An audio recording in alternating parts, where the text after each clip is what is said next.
Agora um tema polêmico. O Supremo Tribunal Federal manteve a decisão que liberou aquelas mensagens hackeadas de integrantes da Lava Jato à defesa do ex-presidente Lula. Para falar sobre esse assunto, a gente convidou o Franklin Gomes, que é advogado criminalista, para entender por que esse julgamento ganha tanta importância. O Heródoto está aqui com a gente. Franklin, obrigado pela participação. Muitos jornais analisavam que essa seria uma prévia de um futuro julgamento no próprio Supremo Tribunal Federal sobre a suspeição do Moro no caso das condenações do ex-presidente Lula. Por que muita gente interpretou dessa maneira? Você também interpreta assim? Não, na verdade, boa noite a todos os ouvintes.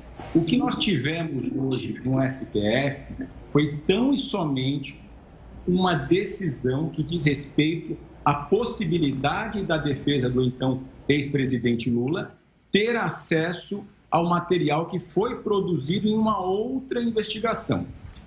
Essa decisão, ela não avança para dizer se esse material que está sendo produzido, que foi coletado em uma outra investigação que não investiga o ex-presidente Lula e todas as pessoas que foram acusadas e condenadas na Lava Jato, poderiam ou não utilizar esse material. É o primeiro passo.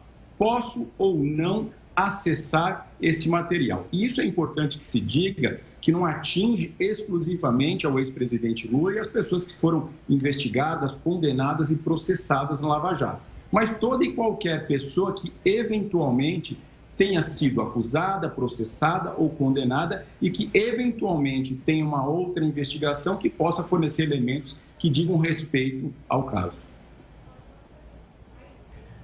Franklin, para explicar, sou também leigo no assunto, vai ficar mais claro para mim. Quer dizer que a decisão hoje, ela não fala do mérito dos dois processos que estão sendo arrolados, ou seja, a condenação do Lula pelo triplex do Guarujá e o sítio Atibaia, mas é uma questão de ordem fundamentalmente processual, é isso? Perfeitamente. Ela não atinge o mérito dessa discussão. Vamos dizer assim, traduzido de uma forma mais leiga. Vamos dizer que é o primeiro passo. Então, a defesa do Lula, evidentemente, vai querer usar o conteúdo dessas mensagens, tudo que está sendo produzido, mas ela deu o primeiro passo. Preciso acessar. Então, o STF não disse, olha, vocês podem utilizar esse conteúdo. Não, não foi isso que o STF disse. O STF disse, vocês podem acessar. Agora, a utilização ou não e os reflexos de uma eventual possibilidade de utilização, isso vai ser discutido, sem dúvidas, mais na frente, e já tem lá, provavelmente, é o próprio ministro Edson Fachin que é o relator desses casos. Franklin, esse próximo passo para a gente já adiantar e tentar explicar para as pessoas de casa é justamente a legalidade. Porque a gente, que é leigo, escutou já muito que prova ilegal não pode ser considerada. É isso que eles vão definir, então, se essa é uma prova ilegal ou não, porque é bom lembrar, essas conversas foram acessadas via um hacker, né? Exatamente, essas provas. O que a gente tem, a discussão que vai se travar no STF no futuro é justamente essa. O que eu posso fazer com provas ilícitas?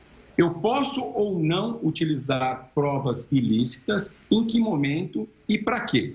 É muito claro pela legislação brasileira, pela Constituição, que ninguém, absolutamente ninguém, pode ser condenado com base em provas ilícitas. Isso está muito claro. Agora, a questão que se coloca é um pouco diferente. Eu posso utilizar provas ilícitas na defesa se, eventualmente, a única forma de provar a inocência é acessando, é utilizando uma prova ilícita? É isso que o STF vai decidir muito em breve.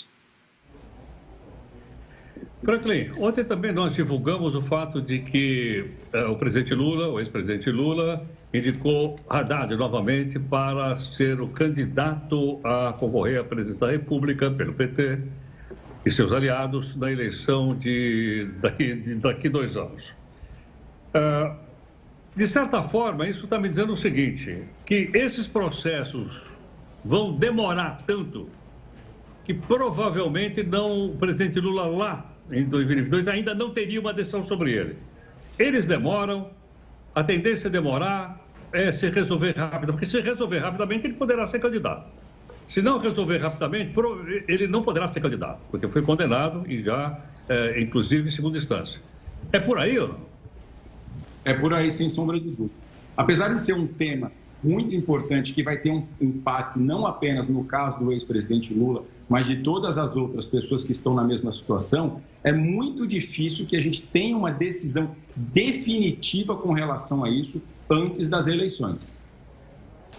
Franklin, obrigado pela participação aqui conosco, pela explicação. E é bom lembrar para o pessoal de casa, a gente está falando muito do Lula, mas uma eventual suspeição do ex-ministro e ex-juiz Sérgio Moro, isso pode afetar a vida de muito deputado que também é réu condenado pela Lava Jato. Então é bom abrir o olho para esse caso e, claro, aqui na Record News a gente vai trazer todas as informações relativas a isso.